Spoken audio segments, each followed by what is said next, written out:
అందరికీ నమస్కారం. గత 2 రోజులుగా YSR Congress party social media కొన్ని యూట్యూబ్ ఛానల్లో నేను భగవద్గీతని అగౌరవపరిచినట్లు, హేళన చేసినట్లు అసత్యపు ప్రచారాలు చేయడం జరుగుతూ ఉంది. నేను ఎక్కడా కూడా భగవద్గీతని కానీ ఇతర మత గ్రంథాలని కానీ కించపరిచే వ్యాఖ్యలు చేయలేదు. కేవలం డాక్టర్ బాబాసాహెబ్ అంబేద్కర్ గొప్పతనం, భారత రాజ్యాంగం యొక్క గొప్పతనాన్ని చెప్పే ప్రయత్నం చేశాను.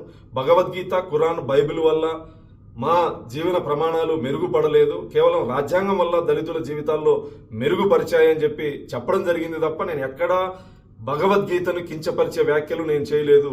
హిందూ సమాజాన్ని కించపరిచే వ్యాఖ్యలు నేను చేయలేదు. కేవలం ఆంధ్రప్రదేశ్లో ప్రస్తుత పరిస్థితులు, తుఫాను ప్రభావిత ప్రాంతాల్లో గౌరవ ముఖ్యమంత్రి గారు చేస్తున్నటువంటి కార్యక్రమాలు, ప్రజలు హర్షం చేస్తున్నటువంటి పరిస్థితుల్లో కేవలం డైవర్షన్ కుట్రలో భాగంగా YSR Congress party social media చేస్తున్నటువంటి అసత్యపు ప్రచారం. నేను హిందువుని, దళితుణ్ణి.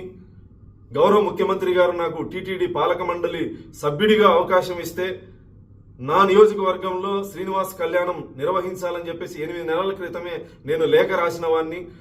గౌరవ ముఖ్యమంత్రి గారు 5,000 గుళ్ళు నిర్మాణం చేయాలి అని టీటీడీని ఆదేశిస్తే ఎక్కువ శాతం దళితవాడల్లో ఈ దేవాలయాలు నిర్మించాలని నేను టీటీడీకి విజ్ఞప్తి చేసినటువంటి వాడిని. కేవలం కొంత సోషల్ మీడియాలో వైఎస్ఆర్ కాంగ్రెస్ పార్టీ పనిగట్టుకొని నేను క్రైస్తవుని అసత్యపు ప్రచారం చేస్తా ఉంది. నేను ఈ సందర్భంగా వైఎస్ఆర్ కాంగ్రెస్ పార్టీ నాయకులకి సవాల్ విసురుతాను.